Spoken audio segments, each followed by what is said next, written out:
My family has made me the designated driver every New Year's Eve since I was 19. This year, I said no, and now I'm starting to see their true colors after saying no just once. Posted by you/assignment United 2745.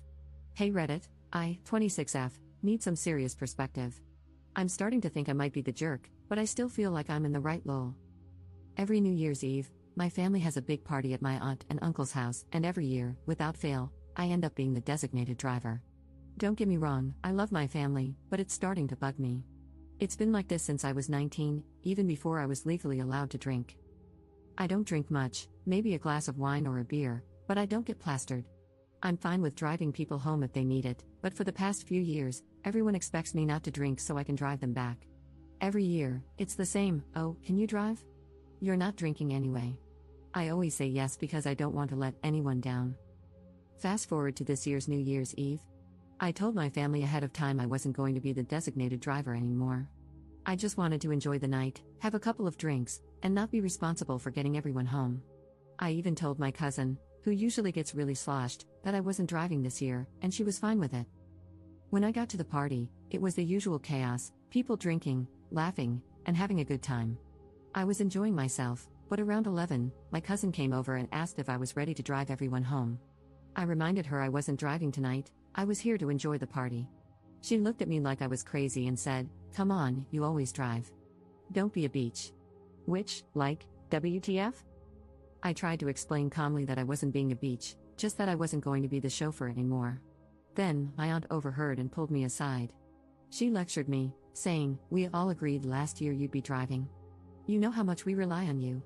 Everyone else is too tipsy, and Ubering is so unsafe. Just drive this one time, for the family." I felt a ton of pressure but refused. I told her I'm not their chauffeur and wasn't going to do it again just because no one else could figure out their own ride. My aunt got upset, saying I was being selfish and that we're family. She said I'm the only one who doesn't get too drunk, so it makes sense for me to help out. I told her I had already had 3 beers, so I wasn't even legally supposed to drive myself. That's when I snapped. I told them it's not my job to be their designated driver every year just because I'm the only one who doesn't get blackout drunk. They needed to figure out their own rides this time. Then I got up and left. I felt bad walking out, but I didn't want to be a doormat anymore. I spent the rest of New Year's Eve at home, watching Netflix and eating leftover pasta with my boyfriend. My family texted me, calling me dramatic and selfish, saying I ruined the night. They said I was being super sensitive and that everyone was disappointed in me. Everyone's demanding an apology out of me now. And by the way, I got home perfectly safe by Uber. But anyway, Reddit, am I the jerk here?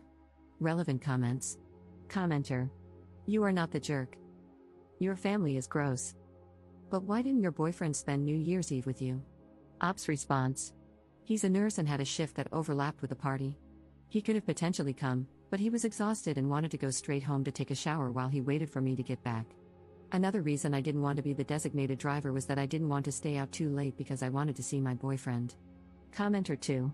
Well, I agree wholeheartedly with the Redditor who said you should spend New Year's Eve someplace else. What your auntie did was incredibly entitled and disrespectful. Clearly, you did not agree to be the driver. She and your other drunk relatives decided that you would be the driver. If you're going to celebrate New Year's Eve with them in the future, you need to cut the cord and be absent for a few years so that they can figure out how to handle this without you and without treating you like their paid chauffeur. Ops response. I agree, but at the same time, I feel like this is tearing a hole between me and my family, and that's the last thing I want. My sister was on my side after hearing both sides of the story. She lives on the other side of the country and is pissed off on my behalf, lol. My parents, however, are embarrassed, and I feel bad about that. Commenter 3. When you got your driver's license, did being the designated driver become a common assignment? Ops response. Not at first, I've always struggled with anxiety, and driving triggered it for a long time. I put off getting my license until I was 18 because of it. They didn't ask me to be a designated driver until I was 19, and at first, I felt kind of cool because I was being the responsible adult and helping the people I loved. But it quickly got old when I had to drive back and forth multiple times to get everyone home, and no one offered to pay for gas. Update 15 days later. So, update lol? Before I get to that, I want to address some popular questions from my last post. Some people got confused and asked similar questions, so I thought it might be nice to answer them here. How do I give everyone a ride home? My family lives about an hour and a half from my aunt's house, so I'd fill my car with everyone I could and take them home. The next day, they take their spouses' cars to pick up the ones they left. Stupid, I know. How did I get home? I got an Uber. Why was my cousin asking to leave at 11? She was drunk and probably had no idea what time it was. My aunt overheard me getting a little upset and pulled me aside, which sparked everything. Now, the update. I ended up sending a text to our family group chat, including those who didn't make it to the party but heard about what happened. I'll copy and paste what I said here. Hey everyone, I'm not going to apologize for what happened on New Year's Eve. I told you all well in advance that I wasn't going to be the designated driver this year, and I expected you to respect that. I'm not anyone's personal chauffeur, and I'm done being treated like I'm responsible for everyone else's lack of planning. When cousin's name called me a beach for not driving, that was uncalled for. And aunt's name, lecturing me about being selfish and ruining the night because I chose to enjoy myself instead of taking on that responsibility again? I love you all, but I can't be your punching bag anymore. I'm not going to keep letting myself be the one who sacrifices for everyone else's convenience. I've done it for years, and I'm done. Next year, I think I'll be spending New Year somewhere else. I wish you all safe rides home and hope you'll be able to figure something out. I'll be taking some space from everyone and hope you will understand. I then made the painful decision of blocking my parents, who have been calling me terrible names and making me feel like complete crap since this happened. I never realized how dark my childhood was with all the gaslighting. My parents are probably the reason I have such severe anxiety. My sister and brother are on my side and equally pissed off at our family, so I still have them at least. I really do want to thank you all. I've always known something was off with my family, but I never realized how much I was taken for granted, how unloved I felt, until now. Thank you for helping me realize that I'm worth more. And to end on a positive note, my boyfriend is now my fiancé. A few days after my post, he proposed. His original plan was to take me to see some cutesy light displays in our town after I got home and propose there, which made my heart melt a little since I knew he was so tired after working lol, but when he saw me walking crying, he read the room and switched things up. When I was feeling better, he took me to dinner and proposed there. I have no idea how the wedding will go or if my parents will be there, but I'm excited to spend it with the people who love and appreciate me. Relevant comments. Commenter. Did anyone respond to the text? Ops response. I don't know. I blocked everyone who went to the party or asked me to be the designated driver, and then I removed myself from the conversation. Commenter 2. Wow, first off, congrats on the engagement. It sounds like your fiancé is a keeper, he's got that perfect read the room and propose when the vibes are right energy. Honestly, your text to the group chat was iconic. That's some real main character energy right there, setting boundaries and refusing to be everyone's unpaid Uber anymore.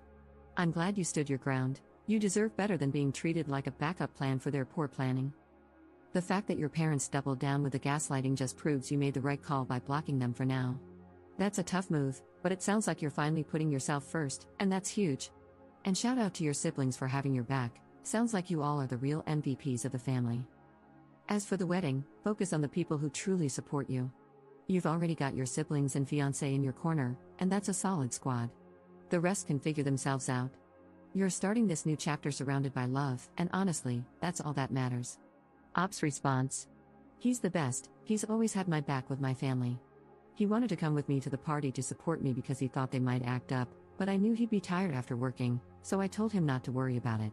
He also helped me write this post and has been reading all of your comments, lol, and he says hi. Commenter 3.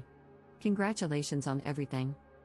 Please let your parents know that they are uninvited to your wedding until further notice. You don't want to hear from them because their behavior was atrocious, and you will no longer tolerate any disrespect.